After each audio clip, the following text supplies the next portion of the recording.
The ancient world's most valuable treasures, they moved across oceans of sand. For centuries, there was this forgotten desert network, hidden trails, oasis cities. It controlled global trade. It shaped empires, shaped myths. All of this was long before the famous Silk Road. By the end, you start to see the empty spaces on the map differently. They weren't barren wastelands. They were the ancient world's most powerful economic engine. So how did a city carved from rose-red rock become that wealthy? And what force caused the whole system to vanish? What does it tell us about our own connected world? When you learn that the true superhighways of antiquity weren't paved with stone. They were paved with shifting sand. These were the original superhighways, but they left no permanent marks. It was a living network, a breathing web of paths that shifted with the wind. It stretched across the great deserts, the Sahara with its endless dunes, the rocky plains of Arabia, the vast, cold expanse of the Gobi. This wasn't a single road you could point to on a map. It was fluid, adaptive, a collection of countless trails between oases, between fortified way stations. The operators were experts of the arid world, nomadic tribes who knew every hidden spring, every safe mountain pass. And merchant guilds who mastered the logistics of moving priceless cargo across impossible terrain. Their function was deceptively simple, but it changed the world. They moved the ultimate luxuries, the raw materials of empire and faith, directly between Africa, Asia, and Europe. Spices, incense, gold, ivory, silk. These things didn't just travel. They flowed along these sandy channels, but they carried more than objects. Ideas hitched a ride, technologies, entire belief systems on every caravan. This network flourished for an astonishing time, from roughly 1,000 years before the Common Era, well into the medieval period. It operated in parallel to the more famous routes. Often centuries before them, its true significance is as a silent engine, an unseen engine of early globalization. The exchanges it facilitated built kingdoms from the ground up. They spread religions across continents. To understand ancient global trade, you have to shift your gaze away from the familiar coastlines, the bustling ports. You have to look into the quiet heart of the deserts, the daunting heart, because it was there, in those seemingly empty spaces, that immense power was generated. Economic power, cultural power, controlled and distributed. That foundational reality leads to the next question, an irresistible one. What were the specific treasures? The objects of such immense desire that made these journeys across a burning wilderness not just possible, but wildly profitable. The air in a grand temple was thick and sweet. It felt otherworldly. That scent was the divine, frankincense and myrrh. These were resins from gnarled trees, from a harsh landscape. They weren't just luxuries. They were necessities, a way to communicate with the gods. In that age, ritual touched everything, birth, burial, everything in between. These substances became the physical medium of prayer. Their value was staggering, often worth more than their weight in gold, and the demand was constant, a burning need across civilizations. The Roman Empire burned mountains of frankincense. In public ceremonies, in private homes, temples from the Nile to the Indus relied on that smoke to purify sacred spaces, to carry offerings upward. This created an economic force, as powerful as any army, but the source was limited to just a few regions: southern Arabia, the Horn of Africa, where the boswellia and commiphora trees could survive the arid conditions. Harvesting the resin was a delicate craft, generations old. Workers made careful incisions in the bark, let the milky sap weep out, harden into tear-shaped droplets over weeks. That process couldn't be rushed. It required deep knowledge, localized knowledge. Then came the journey, transporting these fragile resins across hundreds of miles of desert. That was a high-stakes puzzle. Exposure to too much sun or moisture could ruin an entire caravan's cargo. Only the network's experts could guarantee delivery. They had a precise understanding of seasonal winds, hidden wells, cool night travel, the families, the guilds who mastered this route. They didn't just control a spice trade. They controlled access to the sacred itself. They became unimaginably wealthy, powerful. Their oasis cities flourished, became hubs for redistributing sanctity. This flow of spiritual currency embedded those desert routes, right at the heart of an ancient economy of belief. But for all its spiritual weight, this trade needed a tangible foundation. The caravans carrying incense needed to be paid. Kingdoms needed to display their earthly power. That created a parallel current in the network, a glittering one. The relentless pursuit of aromatic gold naturally fueled the exchange of the real thing. Gold dust caught the light. It was heavy, but they didn't weigh it on a scale. They'd balance it against a bird's feather. That was the real currency. In the Sahara markets, quiet and hot, it came from the south in caravans that took their time. From Ghana and then Mali, places where they said the king's dogs wore gold, this river of metal kept moving north across 1,000 miles of desert all the way to the Mediterranean coast. And there it got turned into coins, coins that moved through empires from Rome to Baghdad. But gold was just one part of it. Coming the other way from the mountains in Afghanistan was a blue. A deeper blue than the sky, lapis lazuli. They mined it from one valley, one single place. They'd crush it into powder for the eyes of statues in Egypt. For the backgrounds in Renaissance paintings, it came west along those same desert routes, with carnelian from India, a fiery red stone, and turquoise from Persia, that serene blue-green. This flow, this exchange, it did something. Historians note it stabilized economies globally. The steady supply of gold from West Africa, it gave a foundation. A bullion base, it could prop up currencies or it could inflate them. The desert itself was like a filter and a bank. The oases weren't just for water. They were trading posts, secure and neutral, fortified stops where trust built up over generations, where you'd negotiate the value of a sack of gold dust against silk or against iron bars. This movement of minerals, it financed armies, it built palaces, but it also made something else, a silent, standardized idea of value. A certain weight of gold meant something. Something tangible and desired. From the Niger River all the way to Constantinople, it was a language everyone understood. This glittering network adorned kings, sure. But it also built the concept of interconnected wealth.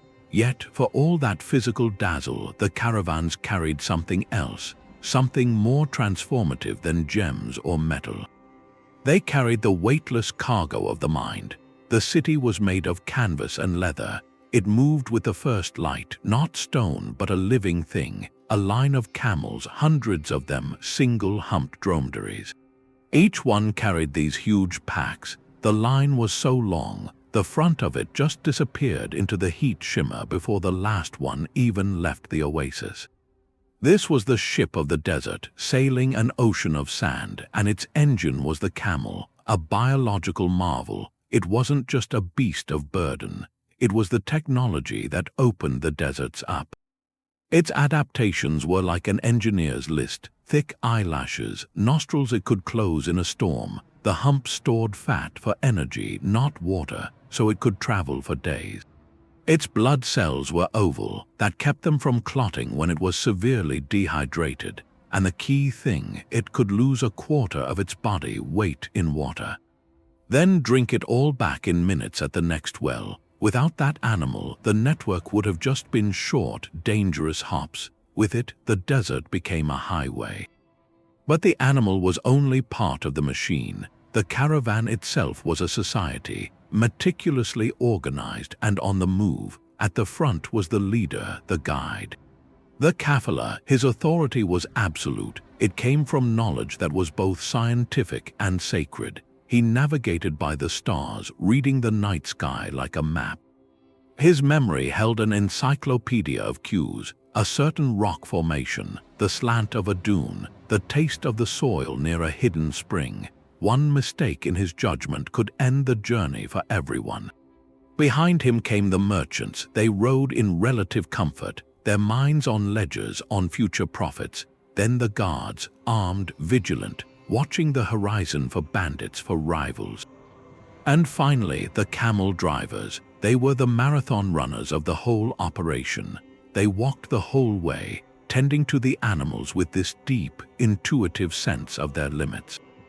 This mobile city ran on a rigid schedule, as rigid as a modern port. Departures and arrivals were timed to the moon, to the seasons, to the life cycle of distant oases. They moved at night when they could, escaping the brutal sun, following the cool, hard sand. Their pace was deliberate, unhurried, conserving energy for the long stretches between water.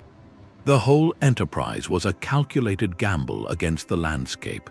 They carried just enough water to reach the next known source, trusting the guide's memory with their lives. Inside this rolling community, a miniature world economy thrived. Around the evening fires, languages mixed, Aramaic, Arabic, Berber, Persian. Goods were bartered in advance. News from distant capitals was exchanged. Alliances were forged between families. Their wealth depended on mutual trust across thousands of miles. The caravan was more than transport. It was the physical thread, stitching the ancient world together, a slow, steady pulse of connection, moving to the rhythm of camel bells, utterly dependent on the fragile, hidden lifelines it traveled between. The world had been endless gold, and then it was green. After weeks of that sun-bleached horizon, the palm fronds were a physical relief. An oasis wasn't just a stop. It was a miracle, a place where life insisted on thriving. These green islands became the beating hearts of the whole desert network. They were sophisticated hubs.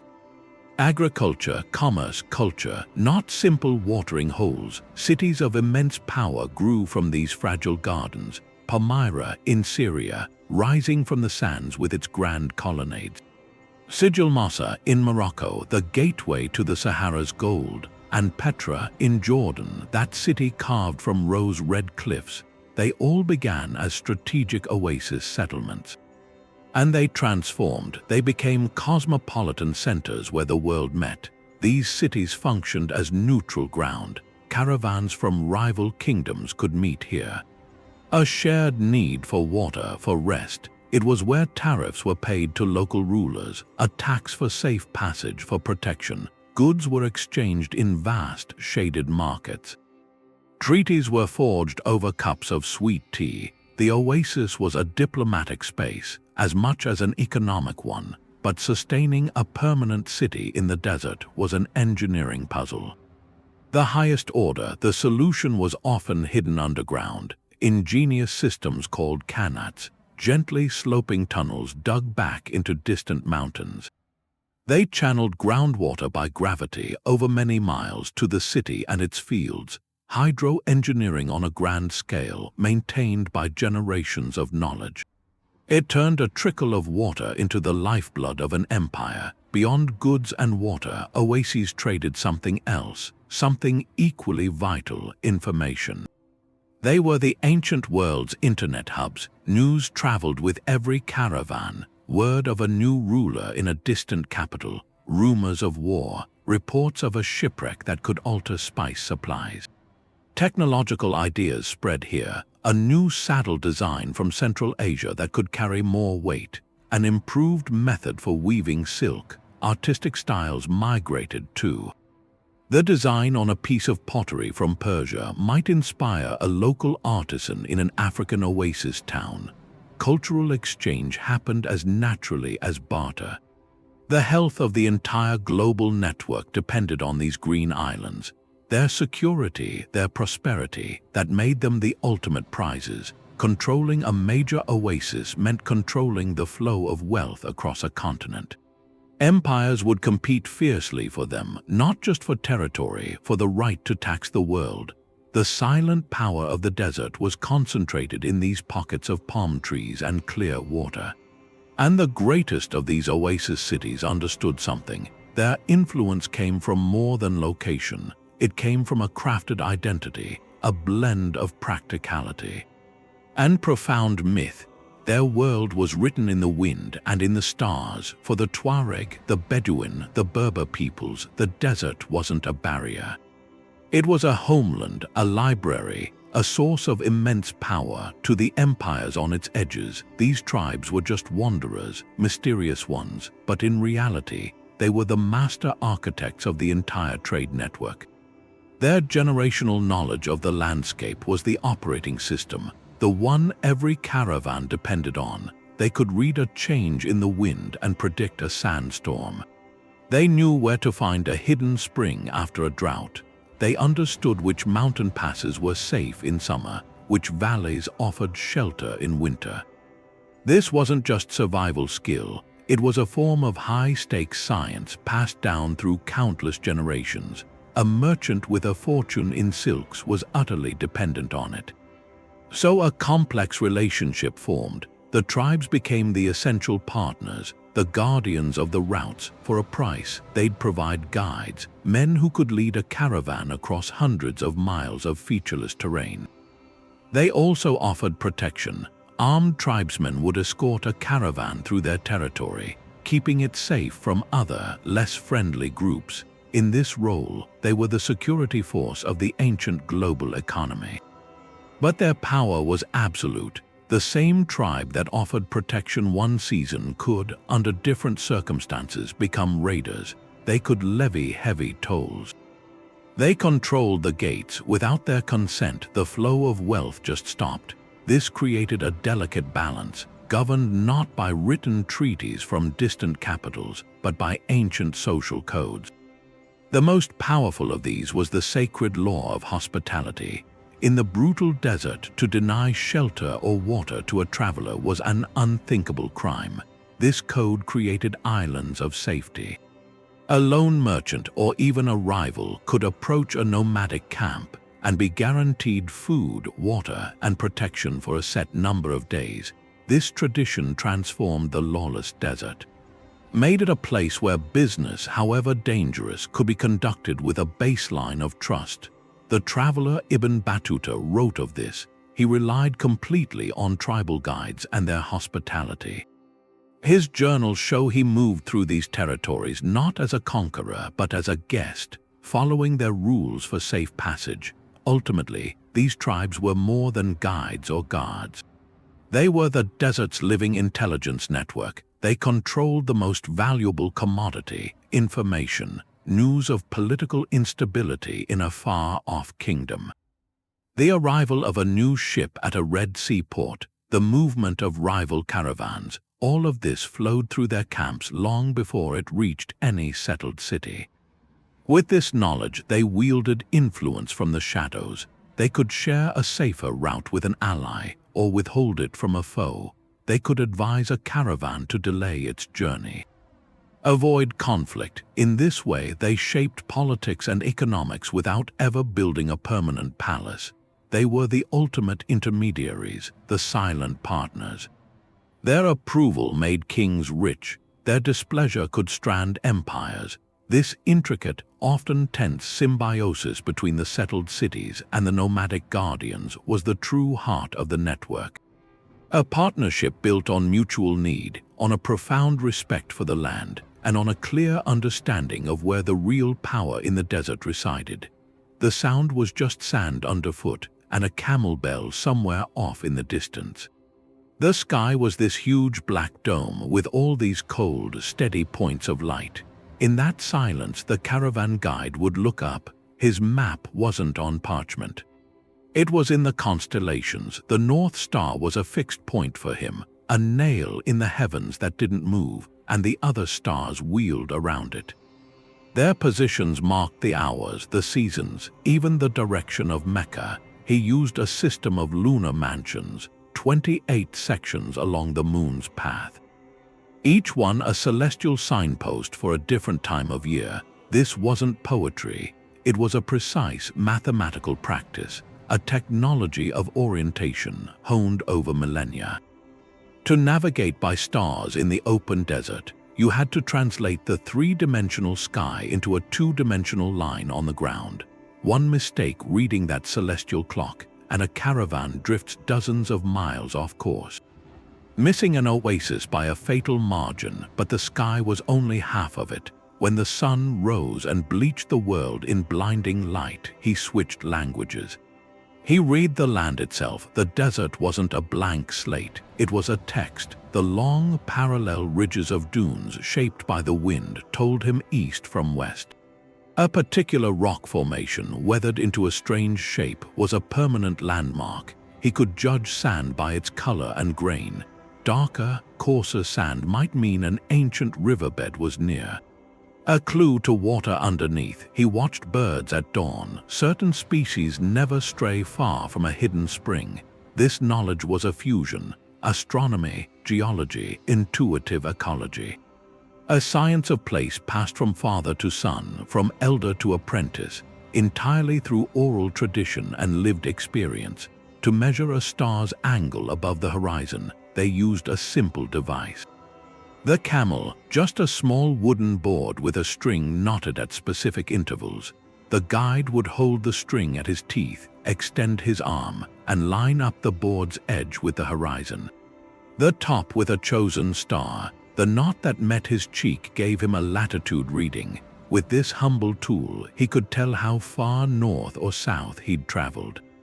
That information, combined with the stars and the land, allowed for accurate navigation across a featureless expanse. This entire body of knowledge was a closely guarded secret.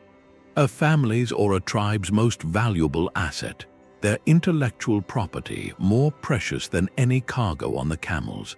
Outsiders, merchants, generals stayed in the dark. They had the gold, but they lacked the keys to the landscape. That geographic ignorance was a source of power and profit for the desert peoples. They controlled the mystery.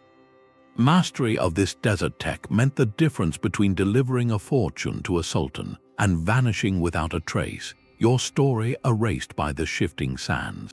It turned the terrifying emptiness into a structured, navigable space, a space they alone could command. With that precision, caravans weren't just wandering. They were targeting specific, almost mythical destinations, and one destination, above all others, became the ultimate symbol of what this network could achieve.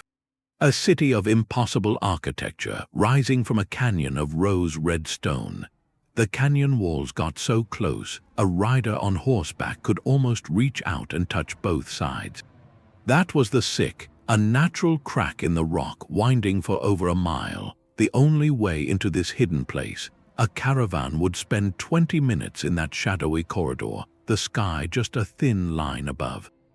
Then the path would make one last turn and open up to the treasury, Al-Khosneh, a facade 40 meters high, carved right into the cliff face. The stone was rose-red. At midday, the sun would hit it and the whole rock would glow. This was Petra. That entrance was theater. It was a lesson. You were coming into a place of immense wealth. Guarded by the land itself, this was the capital of the Nabateans, a nomadic Arab tribe. Around the 4th century BC, they saw this valley. It was at a crossroads. A direct line from the incense fields of Arabia to the ports of Gaza, routes from Persia in the east, Egypt to the west. Petra was the choke point. The Nabateans didn't just live there. They weaponized the location. They became toll masters. Every caravan with frankincense and myrrh, every shipment of silk and spices had to come through. And they paid a tax. The royalty grew so rich from these levies, they didn't need to tax their own people. Their fortune was a percentage of the ancient world's most valuable trade. But building a city, there was an act of defiance. The valley got little rain. The land was brutally dry. Their real mastery wasn't just taxes, it was water. They turned Petra into a garden city. They carved channels into the canyon walls to catch every drop of floodwater. they built dams to divert flash floods. A network of cisterns that could hold millions of gallons. Homes had ceramic pipes, running water. In the desert heart, they made an oasis. That control over water made the trade wealth possible. It let them support a large population, an army, a lavish court in the middle of nowhere. The stone tells the story of connections. Look at the treasury. You see Greek pediments and columns, but also Egyptian eagles, Mesopotamian rosettes. The great monastery, Ad-Dar, has that same blend. This architectural fusion was a billboard. It showed the Nabateans were connected to all those civilizations.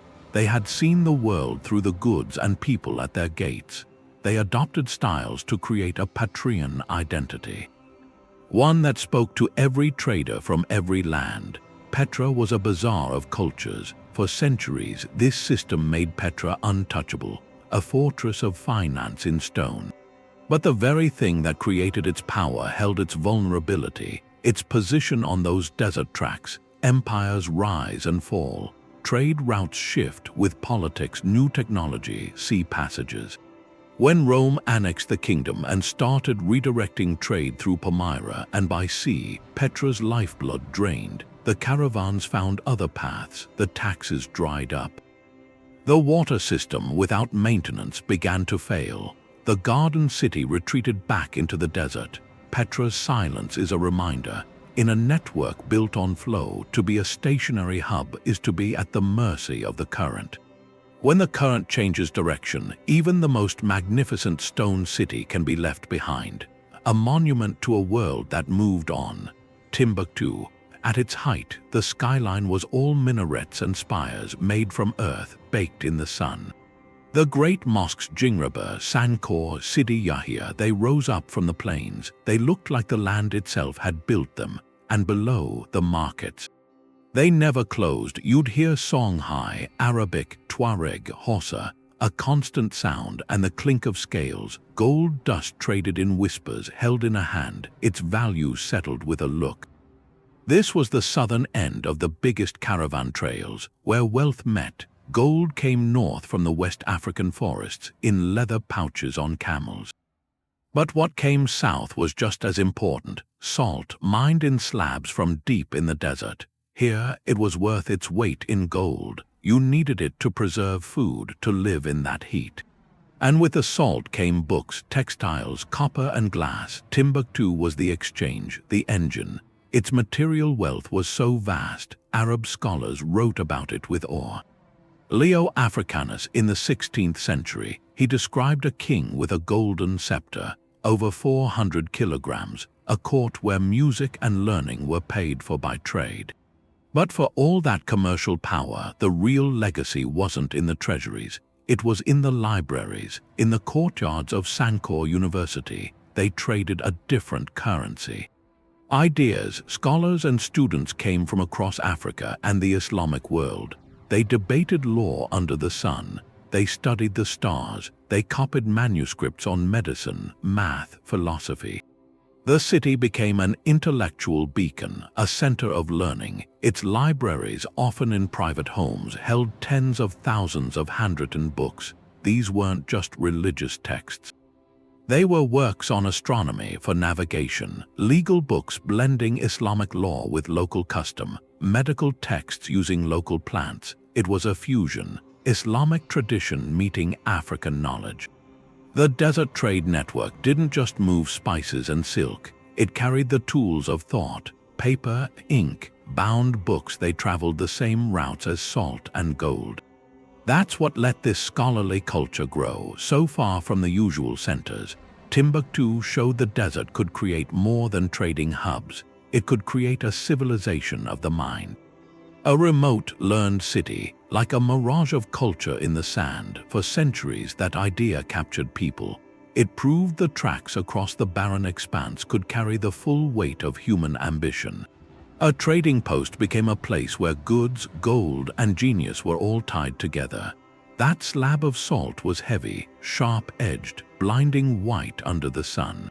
It looked like a piece of the desert itself, cut out and packaged. Men would load these crystalline blocks onto camels deep in the Sahara at places called Taghaza, Taoudeni, and from there the caravan would turn south, starting a journey of 500 miles across some of the most desolate ground on the planet. Their destination was the great markets of the Sahel, like Timbuktu, and there they would trade this salt pound for gold. This wasn't a trade in luxuries. This was survival. In the heat of West Africa with no refrigeration, salt was the only way to preserve meat and fish. It was a biological necessity. Communities far from the sea had no other source, so in the south gold was plentiful but salt was priceless, and in the north the desert held vast salt deposits but no gold. The network connected these two deficits. It created one of history's most brutally efficient circuits. The mines themselves were places of profound hardship. The settlements were just clusters of huts built from salt blocks. Water and food had to be hauled in from staggering distances. The people who worked the mines, often in extremely difficult circumstances, labored in relentless heat. Cutting the salt with primitive tools, the environment offered no relief, no shade. It was a life defined by endurance, yet from this hardship flowed immense wealth. A single caravan of thousands of camels, each carrying 2 heavy slabs, was a fortune on the hoof. The safe arrival of such a caravan in the south could stabilize a kingdom's economy for a season. It could fund armies, secure alliances. The Mansa, the emperors of Mali, built their legendary wealth not just on their own gold fields, but on controlling this north-south exchange. They taxed the salt coming in and the gold going out. This trade shows something fundamental about the desert network. While it dealt in the fragrances of gods and the silks of emperors, its deepest foundations were built on something more basic. On human need, it bound together 2 different ecosystems, the mineral-rich desert and the gold-rich savanna, through a simple, urgent equation. The salt-for-gold trade was the engine room. A relentless, grinding process that converted labor and endurance into political power. And that kind of concentrated power, gleaming as gold dust and salt crystals, never goes unnoticed. It creates a gravity all its own, pulling in the ambitions of those who rule from far away. The treasury was fed by a river of sand. For Rome, the wealth of the East was a strategic necessity. The appetite for silks and spices and incense meant a constant drain of silver and gold to foreign lands. To manage that, Rome needed to control the source.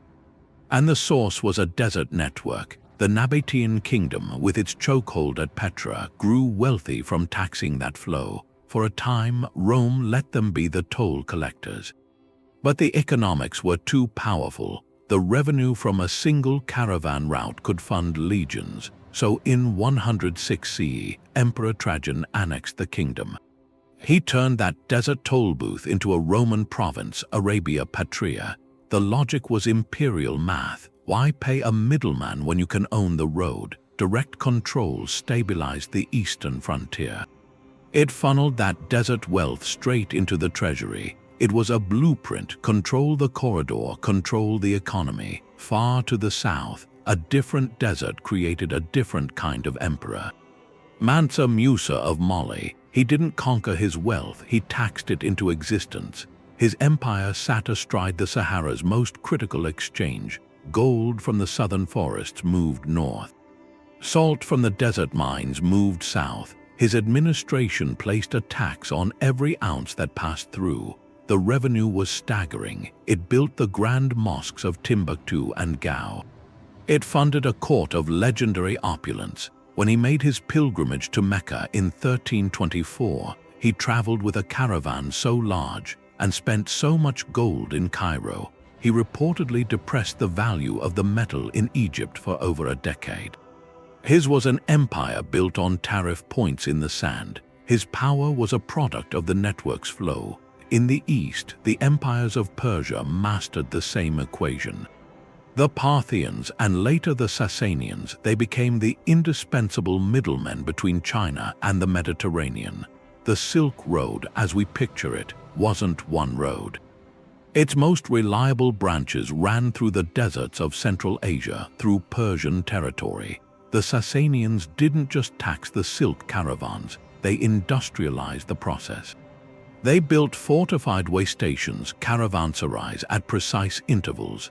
They maintained peace with nomadic tribes through diplomacy and payment. They developed a form of banking with letters of credit honored across the empire. For a merchant from Chang'an, dealing with the Persian bureaucracy was the cost of doing business, and that cost built the soaring arches of Ctesiphon. It financed Persia's wars with Rome. The desert was their economic engine room. The scale of this revenue rewrites our understanding of ancient power. In many empires, taxes from trade corridors could rival, sometimes exceed, revenue from agricultural land. A fertile province was valuable, but it was static. A trade route was a river of moving value. Taxing it was like placing a levy on a current of gold dust, and that required a different kind of governance. Not just force, but finesse. Empires had to become partners with the desert itself. They built fortifications to protect oases. They negotiated complex treaties with tribal leaders, offering gifts and titles for security. They adapted their own customs, adopting local dress and codes of honor to facilitate diplomacy. The most successful empires understood the desert network was a living system. You couldn't just conquer it, you had to integrate with it. You had to provide the stability that made the high-risk journeys worthwhile for every merchant. In return, the desert gave them something more valuable than territory. It gave them a financial bloodstream that connected them to the entire known world. The sand could grow empires as readily as the richest soil. The Queen of Sheba's caravan brought gold and jewels and spices, but her real gift to Solomon was a question.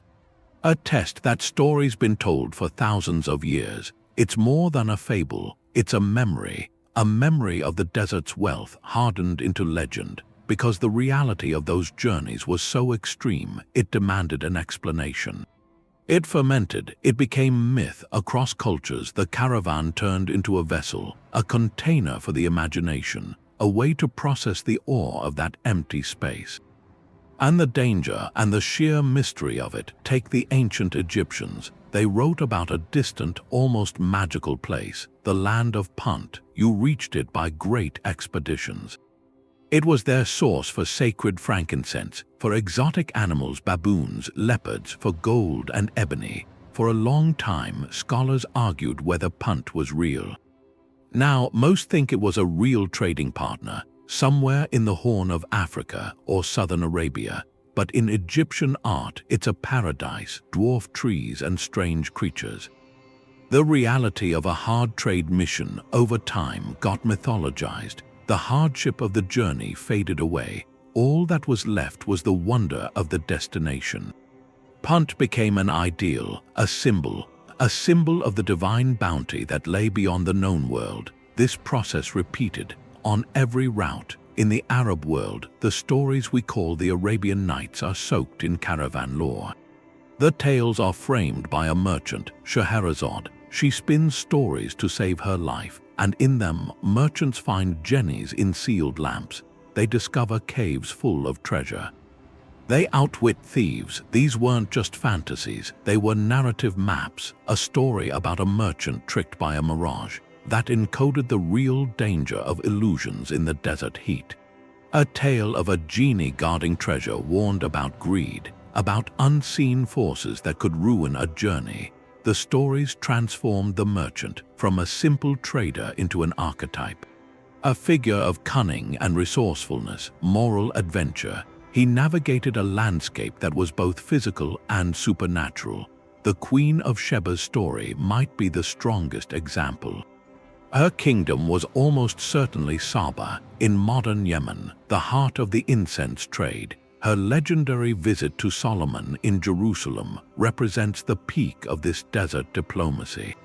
It wasn't just a trade mission, it was a meeting of minds made possible by the wealth the network created. The biblical account talks about wisdom and gifts. But the subtext is clear. Her power came from her control of the routes that carried frankincense and myrrh to the world. The myth lifts a commercial relationship into a parable, a timeless one about knowledge and power and mutual respect. These myths had a crucial purpose. They were cautionary tales and survival guides wrapped in narrative. They taught lessons about preparation, about trusting the wrong guide, about the sudden threat of bandits or a sandstorm. By encoding these real dangers into stories of magical beasts and cursed treasures, the lessons became unforgettable. They passed from generation to generation around campfires. Long before a child ever stepped onto the trail, the desert, through story, became a psychic space, a realm of trial and transformation. To travel through it was to enter a story yourself, where every dune might hide a miracle or a menace. This mythologizing shows the network's true reach. It wasn't just moving spices and silk, it was feeding a global imagination. The merchant, the camel, the hidden oasis, these became universal symbols. They represented the human urge to explore the unknown, to face danger for reward, to connect distant worlds. The stories gave meaning to the bones left on the trail, to the fortunes made and lost. They assured anyone listening that the terrifying emptiness was also a place of epic possibility. And while these tales filled the air, the caravans themselves were leaving something else behind in the silence. Something far more tangible. The stone holds what the sand loses. Out on a cliff in the Sahara, there's a herd of giraffes carved into the rock. Their long necks curve against a sky that's just empty blue now. Elephants walk below them, and there are chariots pulled by horses cutting across the scene. This isn't a museum. It's under the open sun, in a place that's now one of the driest spots on Earth. That art is a climate fossil, proof this desert was once a savanna full of life. But it's more than a prehistoric picture. It's a historical ledger, a permanent record of human passage. These carvings, and thousands like them in deserts everywhere, they're the billboards of the ancient world. They mark the routes. They say, "We were here." The images change over thousands of years. The earliest ones show the wild animals from that greener time. Later, you see domesticated cattle. That's the proof of pastoral people living there. Then, finally, the horses and chariots appear. That's the clear mark of a trade network in motion. The chariots are specific. They match designs from the Mediterranean. That suggests a rapid, long-distance connection. A highway marked not with signs, but with stories set in stone. And there are words beside the pictures, inscriptions in ancient Libyan script, in Tifinagh used by the Tuareg. In early Arabic, they're often simple. A name, a family line, a prayer for safe travel. One might say, "In the name of God," or "May the journey be blessed." Others are more direct. They mark a treaty boundary between two tribes. Or they celebrate a successful caravan, listing the goods that made it through. These aren't royal decrees. These are the voices of the people who made the system run. The guides, the guards, the merchants, it's their direct testimony. For archaeologists, these sites are crucial data. Written records from empires often skip the details of the desert corridors. They report the goods arriving, not the dangerous journey, but the rock art and graffiti. They map the mental and physical geography of the traders themselves. By studying where specific symbols show up, a certain chariot wheel style, a unique tribal mark, experts can rebuild migration patterns. They can trace how trade corridors evolved over centuries. A cluster of inscriptions in a narrow pass tells them that was a major choke point used for generations. The art shows where people stopped, where they felt safe enough to spend time leaving a mark, where they felt the need to ask for divine protection.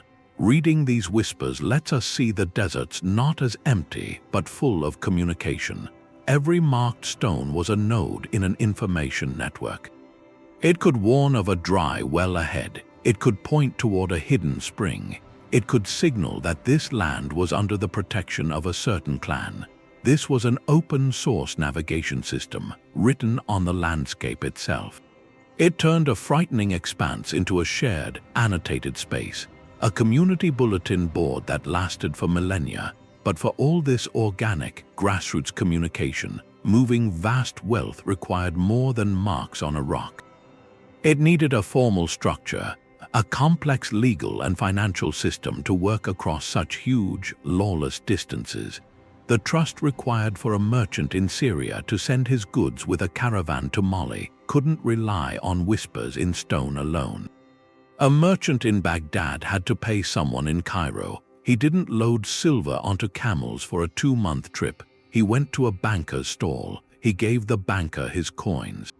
And he got back a piece of paper, a folded letter sealed with wax. That was a softaja, a promise. His agent in Cairo would see that seal and signature and pay the supplier. The whole thing took minutes. The money never actually moved. That paper was more important than the camel. It was what made the whole desert network run. It turned trust into something you could trade. The system was built on a simple fact. Over those distances, there were no police, no courts that could reach you. A caravan leader couldn't enforce a contract 1,000 miles away, so they built something else, an infrastructure made of social bonds, reputation. Your most valuable asset wasn't your silk. It was your name, your family's honor, the memory your trading partners had of you. Deals were sealed with a handshake. Your word was your bond, but that bond was backed by something bigger, communal accountability. If you cheated a merchant from one city, you didn't just ruin things with him. You ruined it with his whole clan, his entire trading network. News of a broken promise traveled fast along the caravan routes. A damaged reputation meant you were shut out. Your goods wouldn't find carriers, your credit would disappear. In the desert, being exiled from the network was a death sentence. That's where groups like the Radhanite merchants came in. Jewish traders from the 8th to the 10th centuries.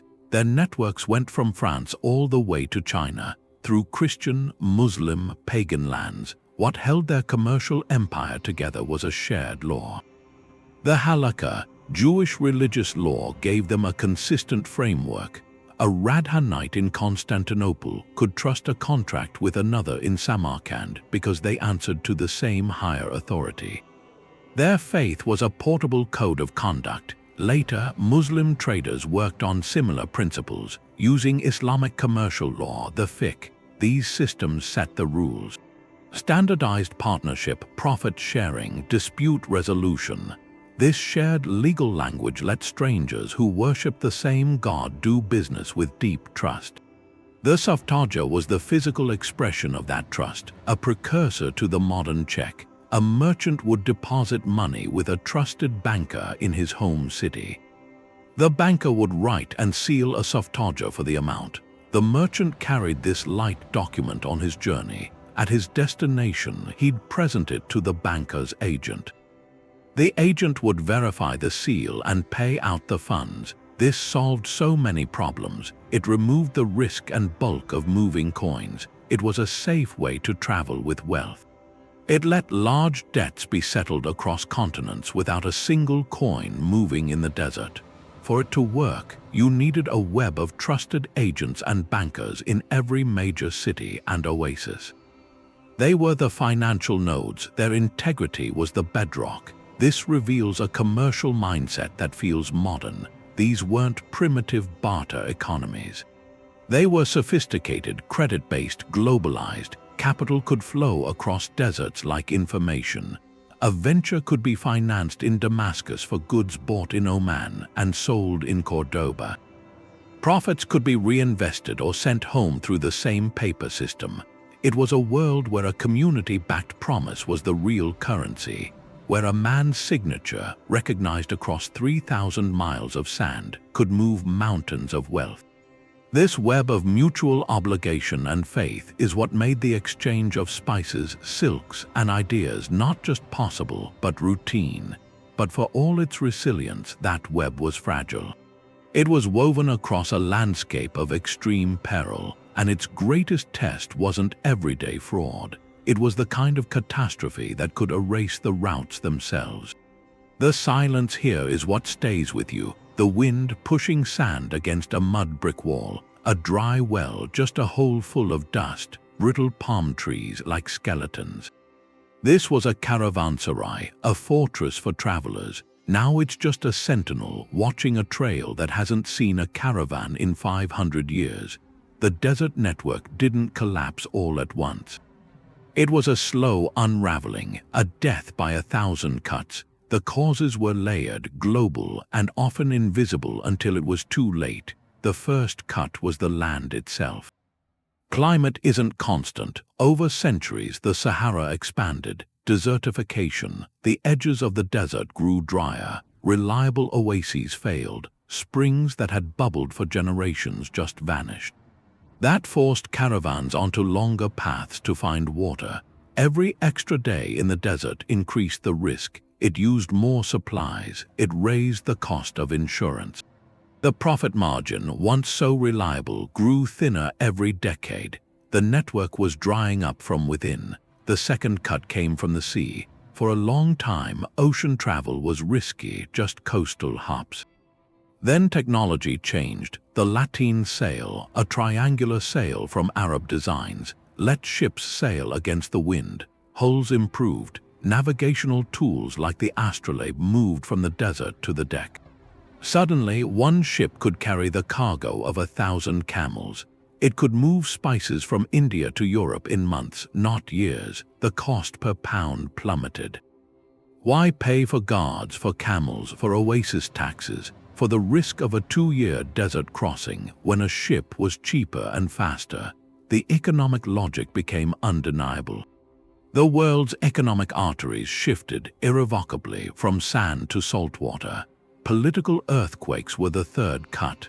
In the east, the Mongol invasions of the 13th century were devastating. They shattered the stable empires that had policed the Central Asian routes. Cities were affected, trade froze. The Pax Mongolica later revived some trade, but the shock was profound. It showed every merchant how fragile a land-based system was.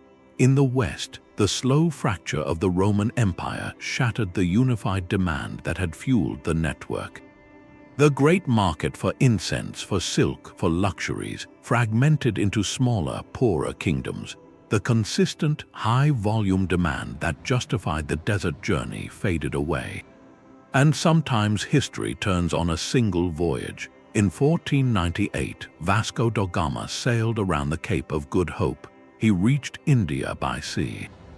That act didn't just open a new route, it bypassed the entire terrestrial system. It cut out every middleman, every desert toll, every oasis market between Europe and the Spice Islands. Centuries of commerce were redirected almost overnight. The Portuguese and then the Dutch and English established direct control over the sources. The desert network was suddenly obsolete for the highest value goods. It was a bypass surgery on the global economy, and the old heartlands were left behind. The network didn't vanish in a flash, it atrophied. The major routes faded first, like great rivers shrinking to a trickle. But smaller, local trails persisted. The trade in salt for gold in West Africa continued for centuries. Pilgrimage routes to Mecca remained vital. The knowledge of the desert guides was still passed down, but for smaller, more regional purposes. The world's focus had moved. The roar of the ocean replaced the jingle of camel bells as the soundtrack of global exchange. Yet in the silence they left behind, the old roads still whisper. And their echoes can be found in the most unexpected corners of our modern world. The desert's logic is asphalt and steel. On a satellite map of Arabia, you see a ghost. The highway from the oil fields to the Gulf ports, it often follows exactly the old Frankincense trail. It's the same corridor, the best way through a pass, the safe route around the dunes. Geography decided the path 1,000 years ago. It decides the pipeline's path now. The terrain hasn't changed, just the cargo. Bundles of aromatic resin became a liquid one. The ancient network's big lesson was about corridors. Control the corridor, control the wealth. that principle is still alive. The Sahara, Arabia, their importance today, centered on oil and gas, is a direct echo. Back then, it was controlling incense and silk. Now it's controlling energy. The source of power shifted. The map of power didn't. Our modern trade systems are built on the same ideas the desert network perfected. A customs duty at a border crossing, that's the descendant of the tax a Nabatean official took at Petra's gate. A secure transit corridor between nations mirrors the treaties empires made with tribes for safe passage. The toll road is ancient. It was a slab of salt paid at an oasis well. Even the social structures last. In some modern nations, the political influence of certain families goes back to their old role as guardians of those vital routes. Their ancestral knowledge, their social networks, they still carry weight, a living legacy. This continuity shows trade isn't just about objects, it's about patterns. Patterns of movement, negotiation, trust. Once set, these patterns embed in the landscape and the culture. They become the default. That perspective explains a lot. Modern migration in North Africa, it often follows these same old corridors toward historic hubs. Conflicts over resources flare up in these same zones, where controlling a corridor has always meant survival, dominance. To understand the news from these regions, you often need an old map, not a map of nations, a map of trails. The desert's harsh logic is unforgiving. It always funnels life and wealth through the same few narrow gates. Geography, in many ways, is destiny. The ancient network proves the most enduring human systems are the ones that work with the grain of the land, not against it. The caravans are gone. Their paths are still there, guiding our pipelines, our highways, our economies. We're still following the old maps, whether we know it or not. And to really see the scale of what they built, to grasp the vast web they wove, you have to pull back. You have to rise above the sand. A coin found far from where it was made. That's a journey, a silver dirham from Baghdad turning up in an English field, a Roman glass bowl in a tomb in China. These things are like breadcrumbs. They're the physical proof. They let you redraw lines on a map that was never really drawn. To rebuild this desert network, you have to be a kind of detective. You pull fragments from completely different places, trying to see the ghost of the whole thing. You start with the texts, the old geographers like Ptolemy. He was in a library in Alexandria, trying to list the whole known world. He gives coordinates for places, Myrrh, Marib, those are fixed points. Then there are the travelers. Herodotus, writing in the 5th century BCE, he talks about the Garamantes in the Sahara. He says they used chariots to hunt what he calls Ethiopian troglodytes. It's a confused story, but it's probably a real conflict, a real culture. Then, much later, you have Ibn Battuta, 1,000 years after Herodotus. He gives you the details of a Sahara crossing. Every oasis, how long it took to get there, whether the water was any good. These stories are the itineraries, but words can be vague. They can drift into myth. So the proof has to come from the ground. That's where archaeology takes over. A scatter of pottery in the sand, that's not trash. It's data. The style of a pot, the clay it's made from. It's like a fingerprint. You find Indian pottery in Egypt. You find Roman red glassware in southern India. That's a hard link. It proves the object moved. And the ideas that came with it. Coins are even more precise. A hoard of Kushan coins from Afghanistan, buried in southern Russia, that marks a moment. A moment of wealth or maybe panic on one specific branch of the route. You look at where these things are found, the distribution, it's like connecting dots. Where they cluster, that's a node, a major market, a caravanserai, a capital. Where you find just a thin trail of them between those clusters, that's the path itself. But the desert hides things. That's where modern science comes in. Paleoclimatologists, they study ancient pollen, lake sediments. They can tell you when a place that's now just sand was once grassland. With lakes that came and went with the seasons. That explains why a route worked in 200 BC but was gone by 500 CE. The water vanished, and then there are the eyes in the sky. Satellite radar, LiDAR, which uses lasers, they can see through dry sand. They show you what's invisible, the faint, straight lines of ancient camel trails worn down over centuries.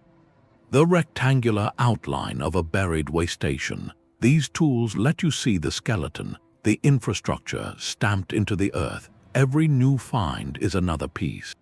A translated inscription in an oasis confirms the name of a trading guild. You dig up an old well and find leather sandals, date pits, a child's toy.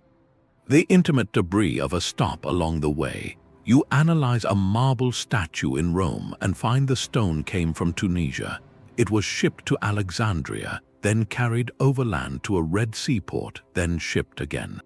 This work of reconstruction, it's never finished. The map is always being redrawn, one tiny detail at a time, and what comes into view is staggering. It wasn't just a few simple trails. It was a web, a pulsating, adaptive web, a system with this astonishing geographic intelligence, a logistical precision. It worked for thousands of years. With no central command, guided by profit, by necessity, by this deep, ingrained knowledge of what was possible. This map we're piecing together, it's more than a chart of trade. It's a diagram of human connection. It shows this relentless drive to reach past the horizon, to turn the world's most daunting emptiness into a place where people could meet. And on those long, silent trails, it was individual people who carried the weight of it all. Their names are mostly lost, but their experiences echo. In the things they carried and in the choices they left behind. The price of a good camel in Aden was 50 dinars. Ibn Battuta wrote that down. He noted the taste of the dates in Sigil Masa.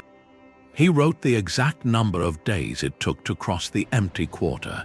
His travelogue is more than an itinerary. It's a window into a world that was moving. He recorded the strange customs he saw. In Mali, he was shocked that women could speak freely to men who weren't their relatives. He marveled at the security of the roads. A traveler could fear no bandit, and he complained bitterly about a gift. It was yogurt mixed with honey, a local delicacy. He found it utterly disgusting. These are the human details, the texture of life on the trail, the fatigue in his bones after 60 days in the desert, the profound relief at the sight of a distant oasis. A smear of green that meant life. His words give us the heartbeat of the network, the fear, the wonder, the endless calculation. Centuries earlier, a different kind of guide was written. Not a personal diary, but a professional manual, the Periplus of the Erythraean Sea. A Greek captain, likely from Roman Egypt, compiled it in the 1st century. It lists every port, from the Red Sea down the East African coast and across to India. It's brutally practical. It tells you where to find fresh water. Which local king is friendly, which one will demand excessive harbor fees, what goods to bring for trade at each stop.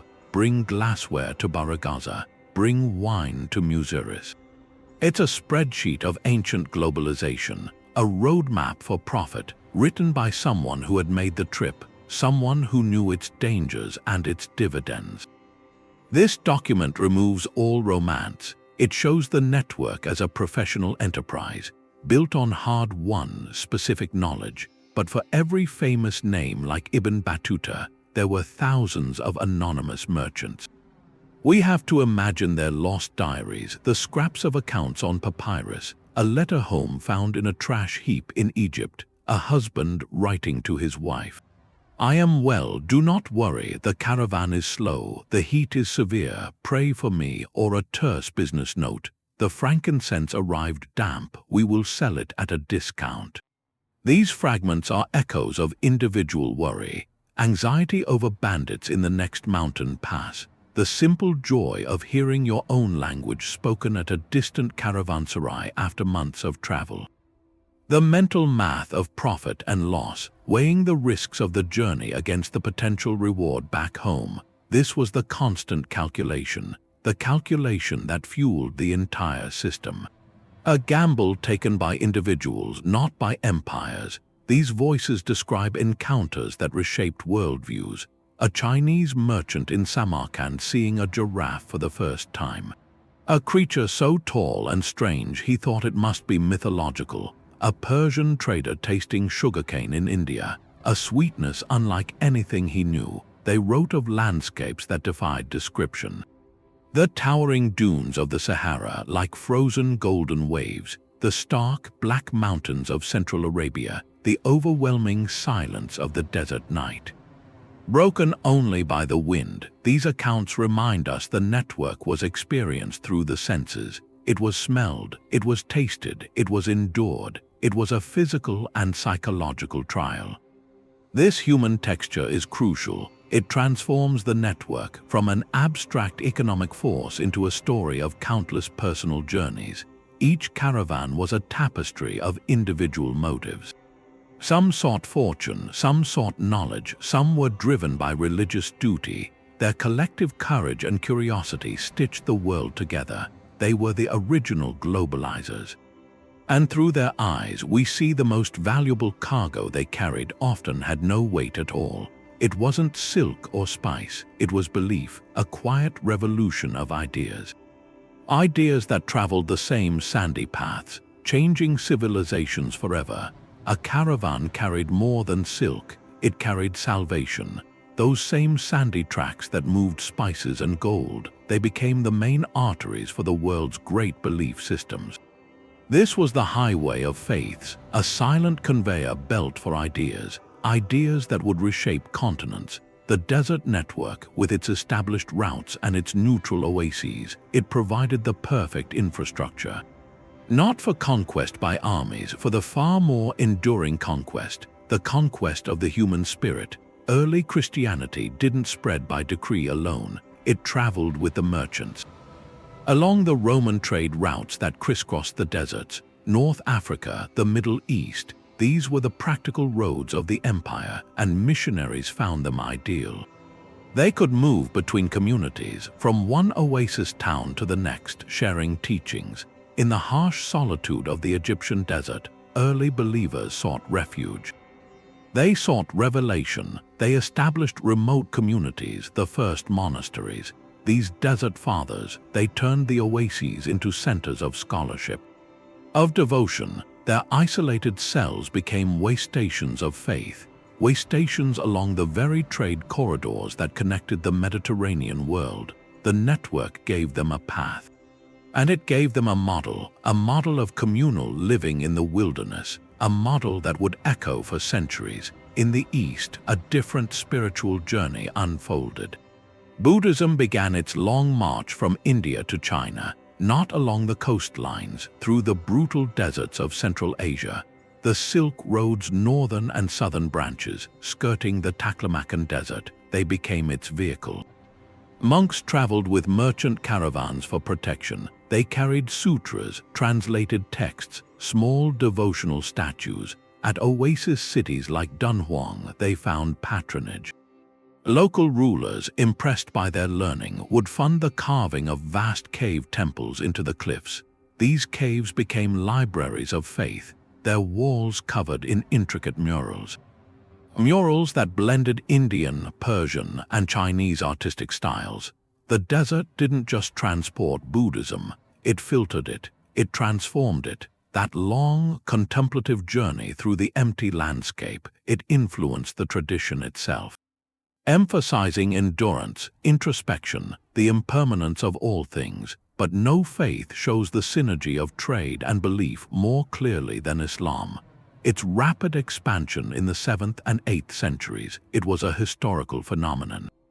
And it followed a precise map, the map of the Arabian trade network. The Prophet Muhammad himself was a merchant. He understood the routes, the languages, the social codes of the caravan world. Early Muslim missionaries were very often merchants. They traveled the established corridors from Mecca to Damascus, to Cairo, to the markets of Persia. their faith offered a powerful, unifying social code, a code that built trust across vast distances. Shared prayer rituals, dietary laws, commercial ethics, they created instant bonds between believers who had never met. To convert to Islam was to gain access to a vast, trusted trading community. Oases became centers for both prayer and negotiation. A mosque would rise beside the market. Its courtyard served as a school, a court, a meeting hall. This intertwining was strategic. It was profound. Faith greased the wheels of commerce, and commerce carried the faith to new horizons. The network also provided safe passage for pilgrims.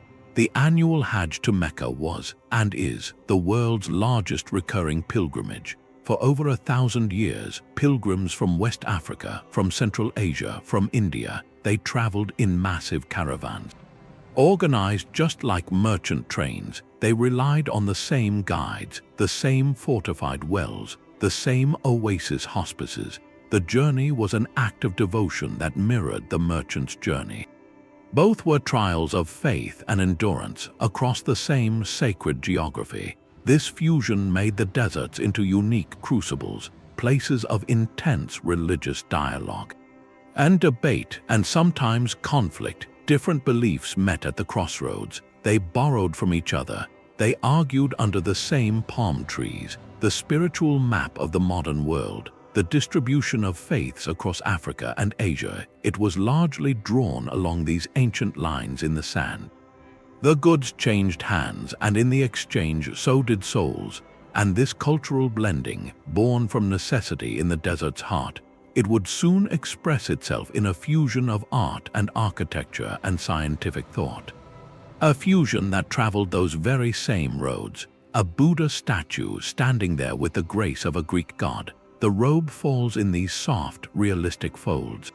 That's a technique straight from a Mediterranean workshop, but the face is serene, meditative. That's from India, from a spiritual tradition. This is Gandharan art.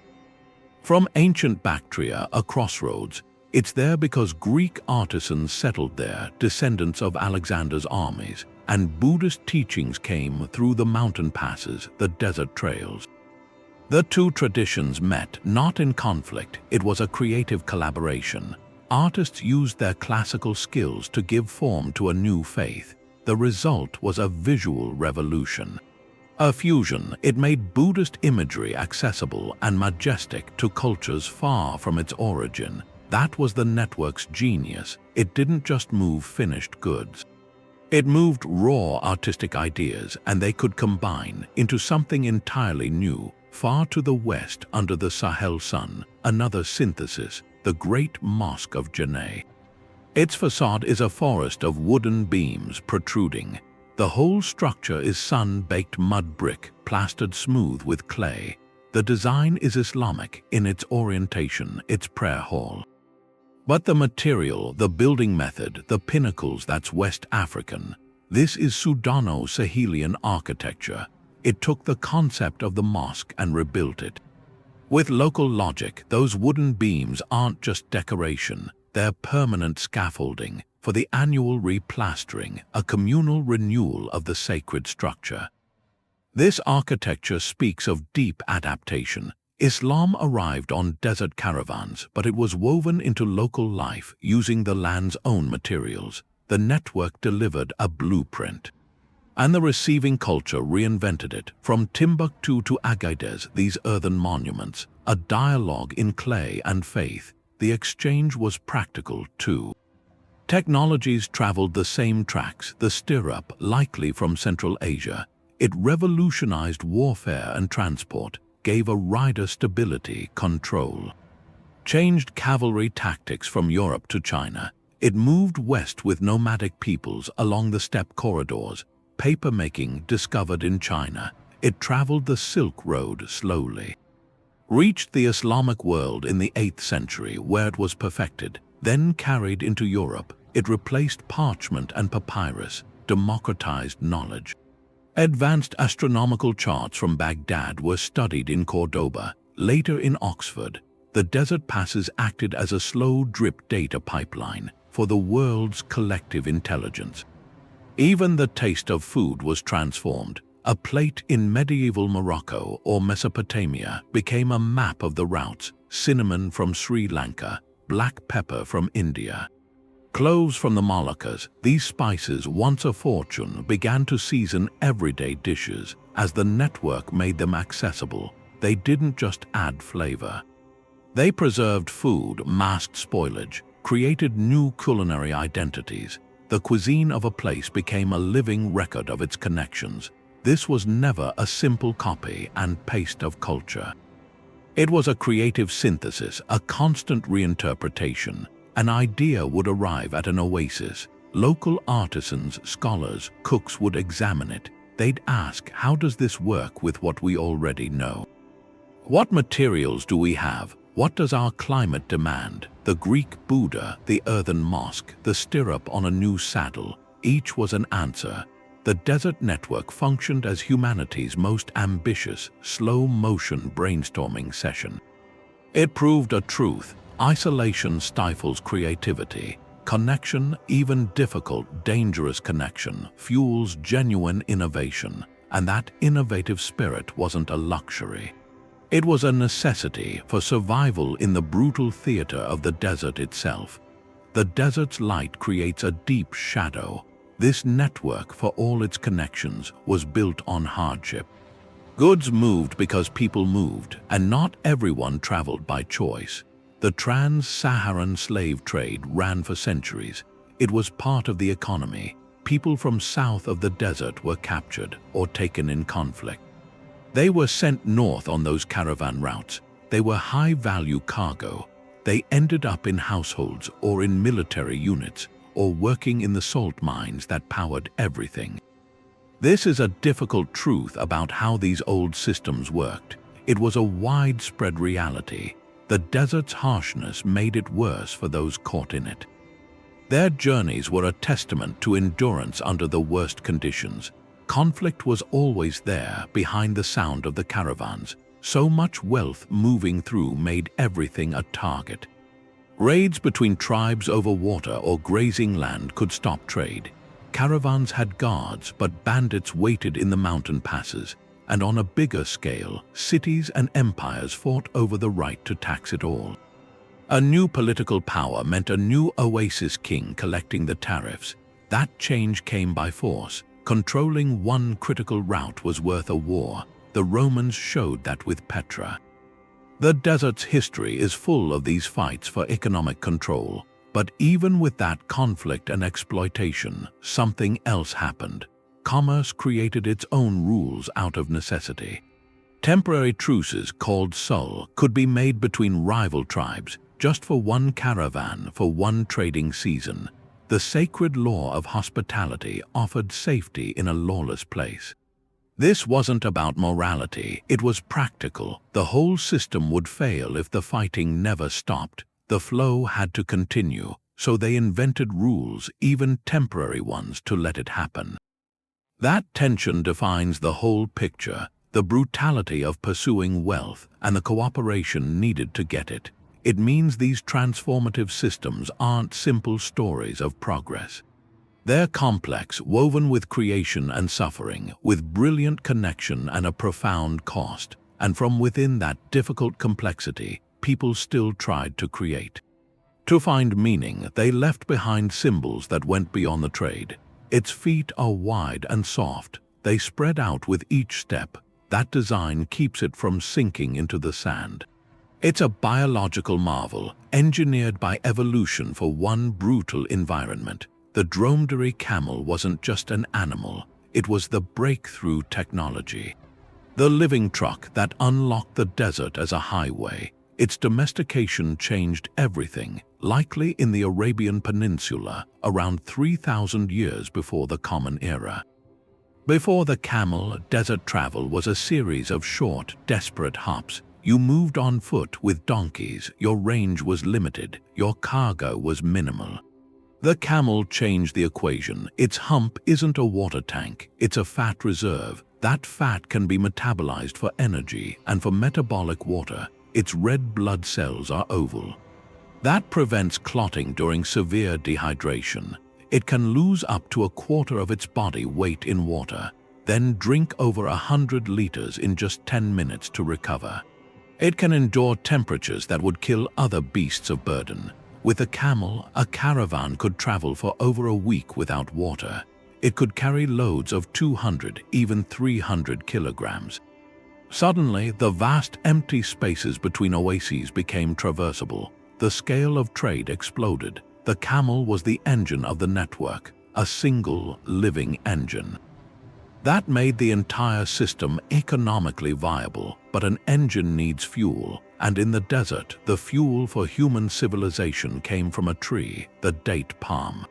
Its silhouette against a sunset is the very shape of an oasis. It's not a tall, slender tree. It's a thick column crowned with a spray of fronds. A single tree can live for over a century. And every part of it is useful. The fruit, the dates, are dense packets of sugar and nutrients. They could be dried and stored, becoming the perfect travel food for caravans. The fronds were woven into mats, baskets, roofing. The trunk provided timber. The seeds could be ground for animal feed. But the date palm's greatest gift was its ability to create an environment. A grove of palms acts as a natural air conditioner. The canopy provides deep shade, cooling the ground below. The roots stabilize the soil. They help retain precious moisture. Cultivating a palm grove turned a water source into a livable habitat. It created the microclimate that allowed other plants to grow: vegetables, grains, fruit trees. The oasis wasn't found, it was made by the date palm and by the human hands that tended it. This was the tree of life in the most literal sense. It was the foundation. The foundation upon which permanent settlements could rise from the sand. These two pillars, one animal and one plant, entered the realm of symbol. They became icons. The camel, in poetry and proverb, represents patience, the long, unwavering journey, survival against impossible odds. To say someone has the patience of a camel is high praise in desert cultures. It embodies the spirit of the trader, the pilgrim, the guide, moving forward step by steady step toward a distant goal. The date palm symbolizes abundance, resilience, and hospitality. To offer dates and camel's milk to a guest is one of the oldest and most sacred acts in the desert. It's a pledge of safety, of community. The palm is life-giving. It is home, and their relationship was beautifully symbiotic. The camels, resting in the shade of the palm groves, would fertilize the soil with their dung. That enriched the earth, helping the palms to thrive. In turn, the date palms provided fodder, the less perfect fruits, the trimmed fronds for the camels. This circular economy mirrored the larger human network. The nomadic herders with their camels and the settled oasis dwellers with their palm groves were locked in a similar, essential partnership. One could not long exist without the other. The herders needed the dates, the grain, the manufactured goods of the town. The towns needed the camels, the transport, the animal products, the protection of the tribes. They were two halves of a single organism. The camel and the palm were the living embodiment of that bond. Today, scientists look at these ancient partners with new urgency. In the face of modern climate challenges, researchers study the camel's incredible efficiency in water use. They investigate its unique biology, searching for insights that could inform everything from medicine to sustainable agriculture in arid regions. The date palm, too, is a subject of intense study. Its drought resistance, its ability to thrive in saline soil, makes it a crucial crop for a warming world. Biologists work to preserve ancient, resilient varieties. The legacy of these desert icons is no longer just historical. It's becoming a blueprint for adaptation. A reminder that the deepest wisdom for surviving in a harsh world may have been written long ago, in the shape of a hump and the shade of a frond. They teach us that resilience isn't about brute force. It's about elegant, efficient design and profound partnership. There's a diary under the desert. It's not a record of kings, it's a record of rain. Paleoclimatologists read it. They pull these long cores of mud from old lake beds. They look at ancient pollen that's been trapped in sediment for thousands of years. One grain of grass pollen in a layer of dust tells you something. It tells you this was a meadow once. This detective work has changed the history of the network. It shows the Sahara wasn't always desert, it pulsed. Over cycles of thousands of years, it went from arid expanse to a greener, wetter savanna. These weren't small changes, they transformed the whole landscape. During the African humid period, peaking around 6,000 years before the Common Era, the Sahara had lakes. It had rivers and grasslands. That was the cradle. It let early human communities spread out. It let them make the first long-distance connections. The earliest threads of the network were woven in a wetter world. Then the climate shifted. A mega-drought started, the lakes shrank, the grasslands retreated, the desert advanced. This wasn't sudden. It was a slow squeeze over centuries. As the water vanished, options vanished. Human societies had to adapt or collapse. Some communities disappeared. Their settlements were buried by dunes. Others made a revolutionary choice. They didn't fight the desert. They learned to move with it. They domesticated the camel. They mastered the location of every last spring. They invented the caravan. The trade network, in its sophisticated form, was an adaptation to a drying world. It was a survival strategy, a way to turn scarcity into a system. The routes themselves became a map of climate resilience. They followed the last reliable water sources. They connected islands of life in an expanding sea of sand.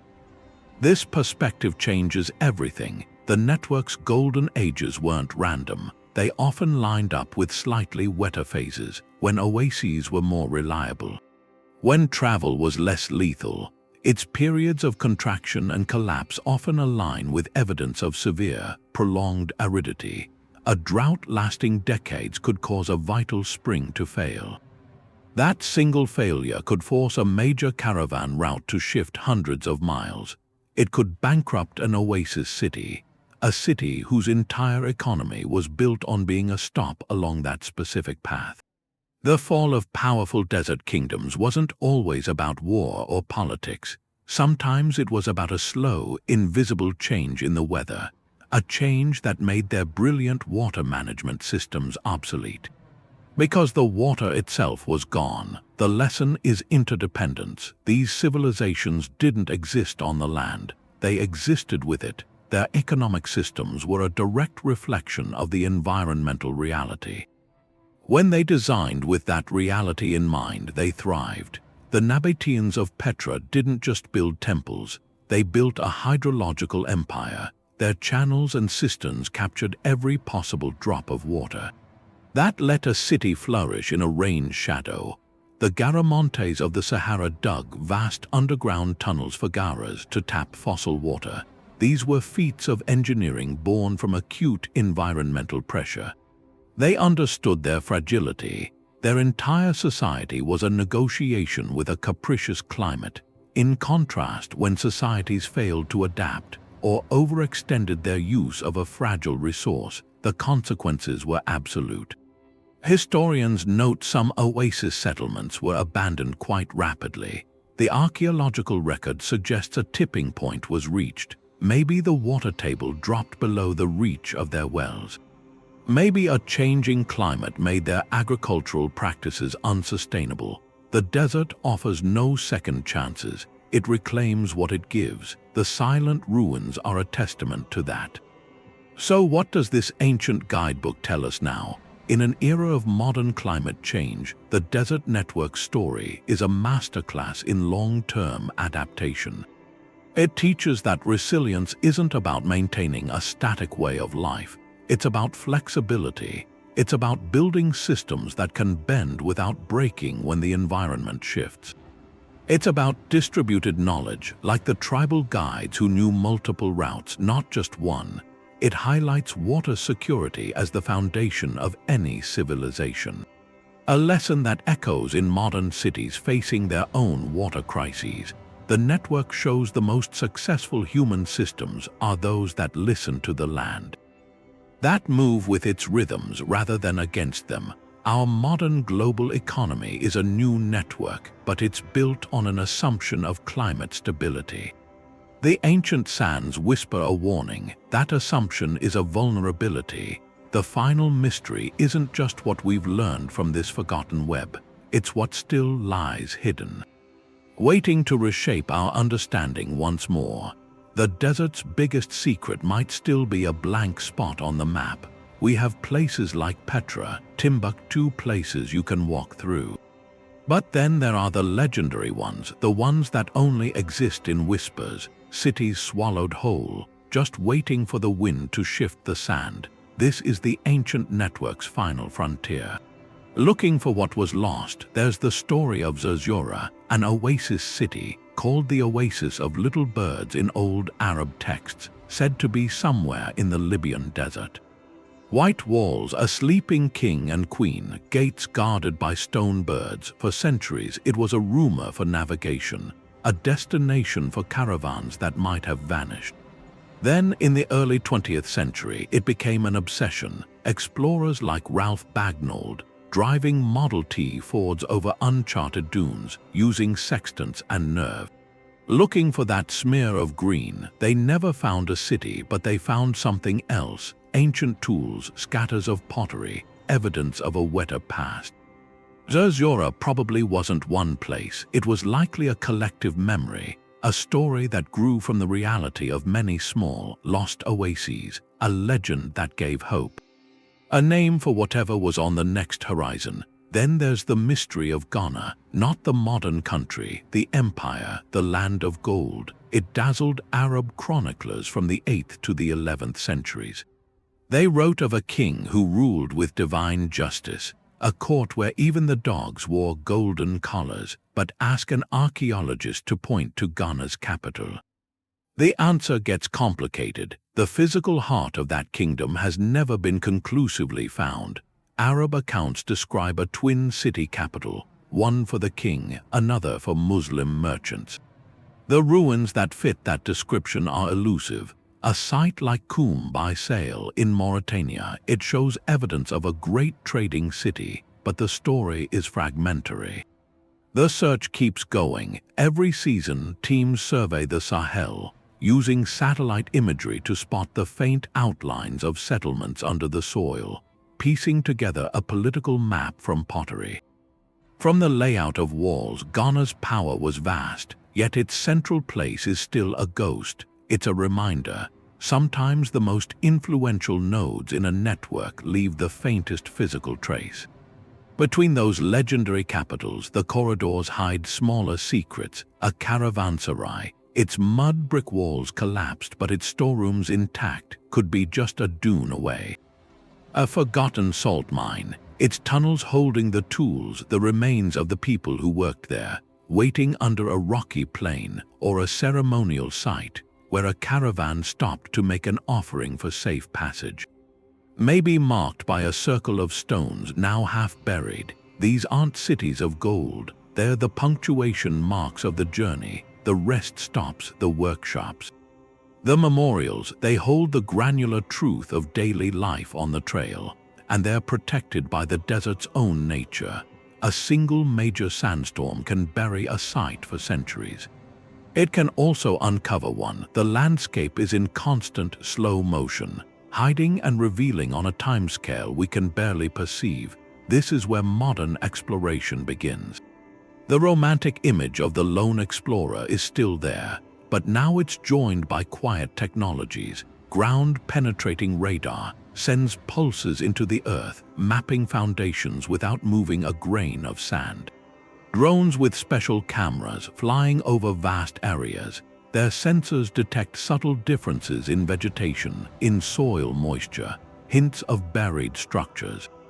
These tools let researchers scan a promising valley in days, work that would have taken years of digging, and every year they find something. Recently, in the deserts of Saudi Arabia, Archaeologists using aerial surveys found monumental stone structures, long lines of walls called mustatills, dating back over 7,000 years, far older than the pyramids. That rewrites the human story of the Arabian Peninsula. It shows complex social activity, ritual landscapes, in a place we thought was empty for millennia. Each find like that is a new piece. It proves the desert network's roots run deeper. Its branches spread wider than our textbooks ever said. The map isn't complete. Maybe it never will be. That's the enduring allure. The same spirit that compelled a merchant to load his camels and step into the unknown. Now it compels a researcher to study a satellite image. To walk a grid under a blazing sun, they're connected by a thread of curiosity, a need to know what's over the next dune, to complete the story. This unfinished search is the network's final lesson. It teaches us that history isn't a sealed book. It's a living conversation with the land. Every discovery, a lost city, a single bead from a broken necklace, it adds a sentence. A word. The desert guarded these secrets for ages. Now, slowly, it's beginning to share them. That circulatory system was alive. It was the ancient world's internet. A network of trust and movement. It pumped more than spices and silk. It pumped the lifeblood of civilizations, ideas that turned into religions, technologies that built empires, artistic styles that created new forms of beauty. From the sacred smoke of Arabian frankincense to the scholarly debates under Timbuktu's sun-baked roofs. This system didn't just connect places, it connected possibilities. Think of Mali's gold traveling north in leather pouches, and the salt from the desert mines moving south in crystalline slabs. That exchange built more than markets. It built a concept of value that stretched across continents, or Petra, that rose-red city carved not just from rock but from geographic genius. A toll booth turned into a metropolis. Controlling a corridor meant controlling the wealth of the world. These weren't isolated wonders, they were nodes. Beating hearts in a vast, sandy body, and then the pulse began to slow. No single event turned out the lights. It was a convergence of tides. The climate shifted. Reliable oases dried into dust. New maritime technologies made ships the cheaper, faster carriers of cargo. Political earthquakes, the Mongol invasions, the rise of sea-based empires, they rerouted the flows of global power. The caravan's bell was drowned out by the creak of ship timbers, the call of new markets. The world's economic arteries hardened from shifting sand into sea lanes.